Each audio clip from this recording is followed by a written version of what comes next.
मशहूर scientist Stephen Hawkins ने विज्ञान क्षेत्र में काफ़ी योगदान दिया है।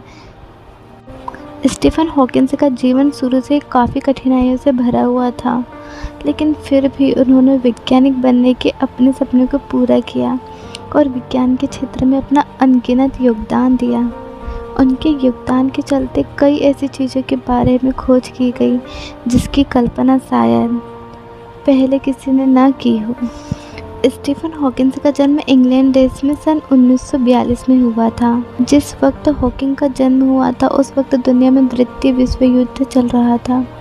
स्टीफन हॉकिंग के पिता और माता का घर नॉर्थ लंदन में हुआ करता था, लेकिन इस युद्ध के कारण उन्हें अपना घर बदलना पड़ा और वे लंदन की एक सुरक्षित जगह पर आकर रहने लगे।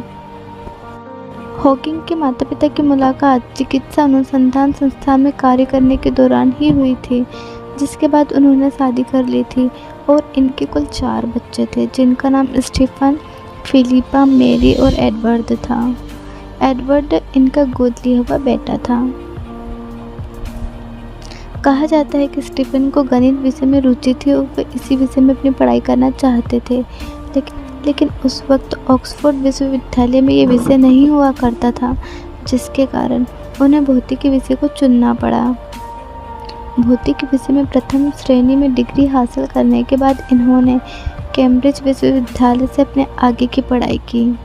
साल 1962 में कैम्ब्रिज विश्वविद्यालय में department of applied mathematics and theoretical physics में इन्होंने ब्रह्मांड विज्ञान पर अनुसंधान किया।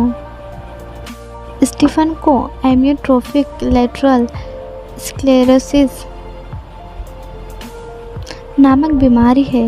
इस बीमारी के कारण शरीर के हिस्से धीरे धीरे कार्य करना बंद कर देते थे और इस बीमारी का कोई भी इलाज नहीं है। जिस वक्त स्टीफन को इस बीमारी का पता चला, वो कैम्ब्रिज विश्वविद्यालय से अपनी पढ़ाई कर रहे थे, लेकिन उन्होंने अपने इस बीमारी को अपने सपनों के बीच नहीं आने दिया। बीमार होने के बावजूद भी उन्होंने अपनी पढ़ाई को पूरा किया। साल 1965 में इन्होंने शादी कर ली। उनकी पत्नी का नाम जैन था।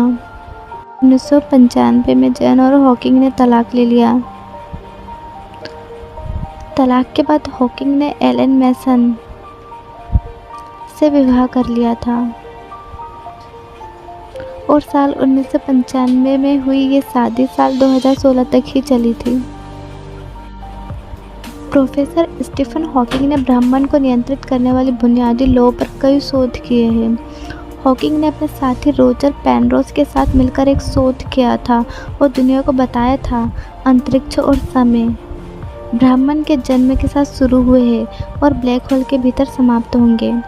आइंस्टीन की थ्योरी ऑफ रिलेटिविटी और क्वांटम थ्योरी का प्रयोग करके हॉकिंग ने यह भी निर्धारित किया कि ब्लैक होल पूरी तरह से शांत नहीं बल्कि उत्सर्जन विकिरण करता है।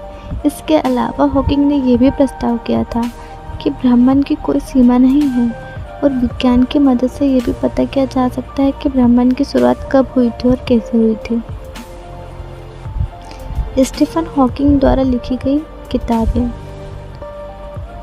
A brief history of time Hawking द्वारा लिखी गई सबसे पहली किताब का नाम a brief history of time था। ये किताब बिग बैंग और ब्लैक होल के विषय पर आधारित थी और साल 1988 में प्रकाशित हुई थी। The universe in A nutshell ये किताब साल 2001 में प्रकाशित की गई थी और हॉकिंग द्वारा लिखी गई इस किताब को साल 2002 में एवेंटिस प्राइज ऑफ साइंस बुक्स मिला था। इस किताब में भी अंतरिक्ष से जुड़ी जानकारी दी गई थी। ये किताब भी काफ़ी सफल किताब साबित हुई थी। ब्लैक होल और बेबी यूनिवर्स ये किताब साल 1993 में आई थी। ये किताब साल 1993 में आई थी और इस पुस्तक में हॉकिंग द्वारा ब्लैक होल से संबंधित लिखे गए निबंधों और व्याख्यानों का जिक्र था। इसके अलावा हॉकिंग ने बच्चों के लिए भी एक किताब लिखी थी जिसका नाम जॉर्ज और द बिग बैंग था और ये किताब साल 2011 में आई थी। स्टीफन हॉकिंग की कुछ बात जीवन दुर्भाग्यपूर्ण होगा यदि ये अजीब और रोचक भरा ना हो तो। हॉकिंग लंबे समय से बीमार चल रहे थे। एमियोट्रोफिक लेटरल स्क्लेरोसिस बीमारी के कारण इन्होंने अपने जीवन के लगभग 53 साल व्हील चेयर पर बिताए। वहीं 14 मार्च को इस महान वैज्ञानिक ने अपनी अंतिम सांस इंग्लैंड में ली और इस दुनिया से विदाई ले ली। लेकिन वैज्ञानिक में इनके द्वारा दिए गए योगदानों को कभी भी भुलाया नहीं जा सकेगा।